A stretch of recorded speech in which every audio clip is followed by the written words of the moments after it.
Selamat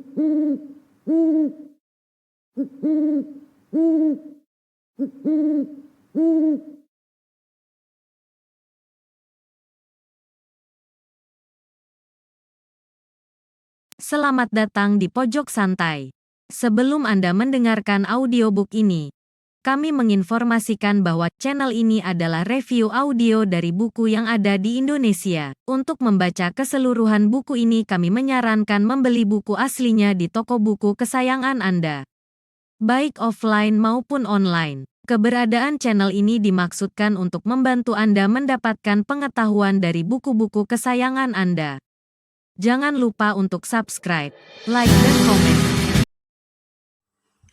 Selamat datang di Pojok Santai, channel khusus yang membahas komik dan novel dengan cara asyik. Saat Sultan baru saja meninggalkan Dewi Kerudung Biru, tiba-tiba saja dirinya dihadang 3 orang berjubah merah. Siapakah mereka? Yuk cari tahu di video berikut ini.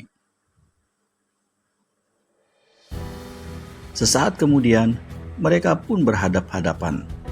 Anggota perkumpulan iblis pencabut sukma yang paling buka suara membentak. "Lekas mengaku, apa kau Sultan Banten yang melarikan diri itu?" Kawannya yang lain menyela. Melihat kepada tampangnya, pasti tidak salah lagi. "Ayo kawan-kawan, mari kita berebut pahala meringkus manusia ini." Maka ketiga anggota perkumpulan iblis itu pun melompat dari kuda masing-masing. Sambil melompat, ketiganya sekaligus keluarkan jurus warisan ketua mereka yang dinamai 3 pasang lengan meremas tangkai bunga teratai. Yang satu datang dari atas, yang kedua dari depan, dan yang terakhir dari belakang. Tapi Sultan yang sekarang jauh berbeda dengan Sultan sehari sebelumnya. Sekali Sultan membentak, maka terpentanglah kedua tangannya, yang mana disusul dengan gerakan sebat laksana ribuan ekor naga menyengat kian kemari. Melihat ini, terkejutlah ketiga penyerang. Buru-buru, mereka batalkan serangan jurus pertama dan menyusul dengan jurus memukul kasur, menggeprak bantal. Ini adalah salah satu jurus yang cukup lihai. Anggota perkumpulan iblis yang di atas hantamkan 2 telapak tangannya sekaligus, sedang yang di depan dan di belakang kirimkan pukulan keras ke dada dan ke punggung.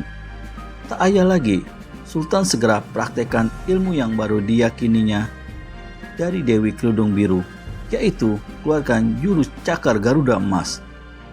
Bert, bert. "Kurang ajar, mati pun kau masih cukup pantas untuk diserahkan kepada ketua kami," bentak anggota perkumpulan iblis yang sempat selamatkan diri. Dia memberi isyarat pada 2 kawannya. Serentak, ketiganya menyerbu dan angkat tangan tinggi-tinggi. Namun sebelum pukulan pencabut sukma itu sempat mereka laksanakan, Sultan buka mulutnya dan asap biru menggebu-gebu ke arah ketiga penyerangnya. "Asap bencana biru!" seru salah seorang anggota perkumpulan iblis dengan terkejut. Buru-buru, dia tutup jalan napas, tapi 2 orang kawannya terlambat.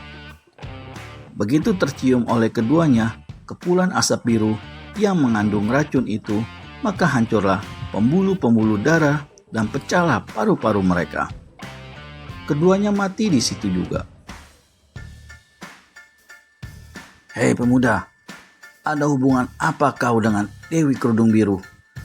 Apakah kau muridnya?" bentak anggota perkumpulan iblis yang masih hidup. Sultan kertakan rahang, tubuhnya berkelebat.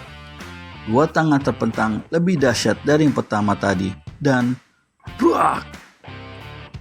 Hancurlah mulut yang membentak itu. Tubuh anggota perkumpulan iblis itu kelojotan sebentar, lalu kaku tegang untuk selama-lamanya. Ketika Wiro Sableng siuman dari pingsannya, dirasakannya kepalanya dipangku oleh satu paha yang panas, sedang hidungnya mencium bau harum yang menyegarkan. Dibukanya matanya.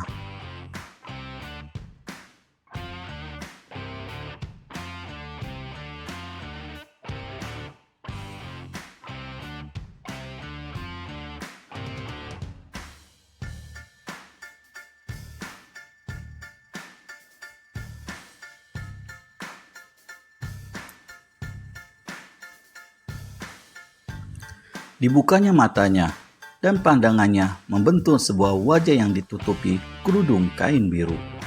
Terkejutlah pemuda ini. Cepat-cepat dia bangun dan berdiri. Di balik kerudungnya, Dewi Kerudung Biru menjadi kemerah-merahan pipinya. Wiro Sableng memandang berkeliling. Ruangan itu telah bersih dari mayat-mayat anggota perkumpulan iblis pencabut sukma. Sultan sendiri tiada kelihatan. Kemana dia? Tanya Wiro. Dia siapa? Sultan. Oh, sudah pergi pagi tadi. Pergi ke Demak. Pendekar 212 memandang lama-lama ke muka yang ditutup kerudung itu. Suara perempuan di hadapannya ini rasanya pernah didengar dan dikenalinya sebelumnya, tapi lupa di mana. Ketika ingat bahwa perempuan itulah yang telah menolongnya, maka pendekar 212 pun segera menjura. Dewi Kerudung Biru, aku haturkan terima kasih atas pertolonganmu. Di lain hari kelak, aku akan balas budi baikmu itu.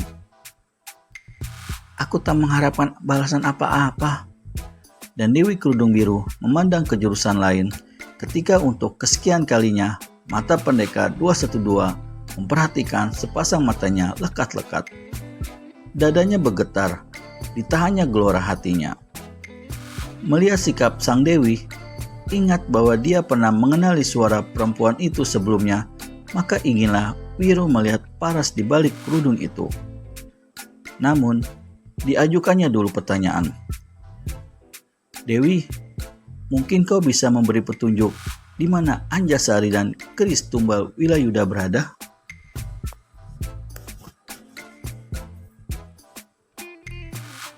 Anjasari diculik oleh komplotan iblis pencabut sukma.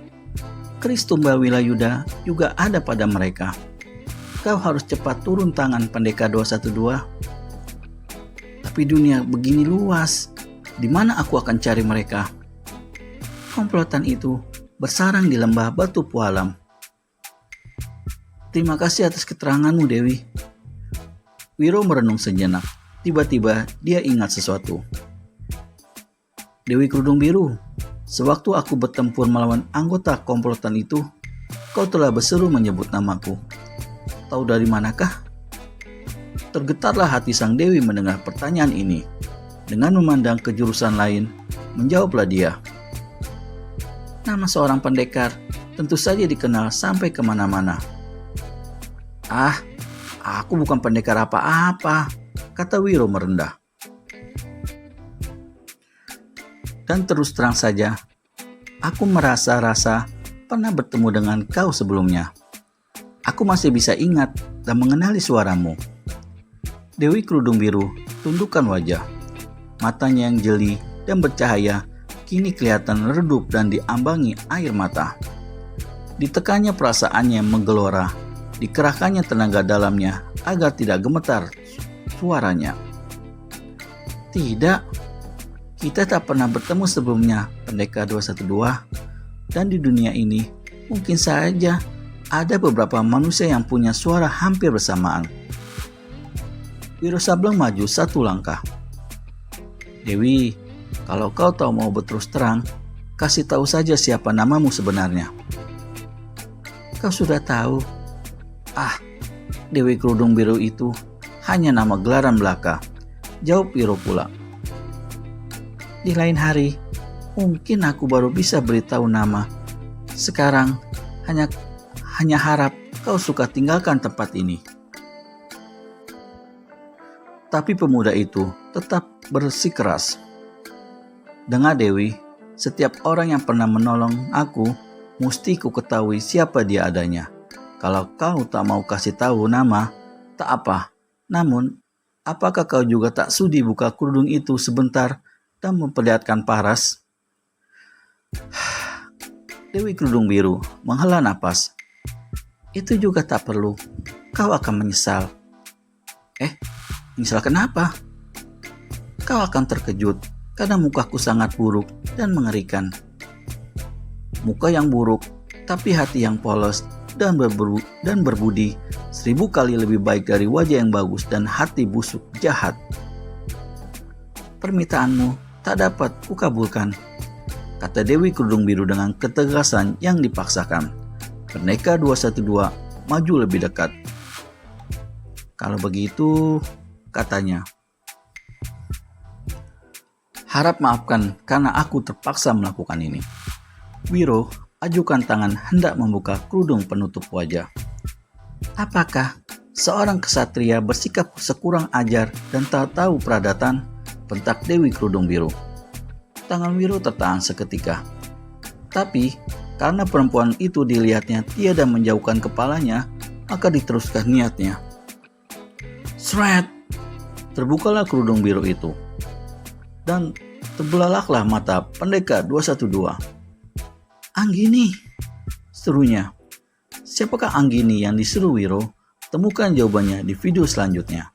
Segera subscribe dan tekan tombol lonceng untuk mendapat notifikasi video terbaru dari kami. Terima kasih dan sampai bertemu kembali.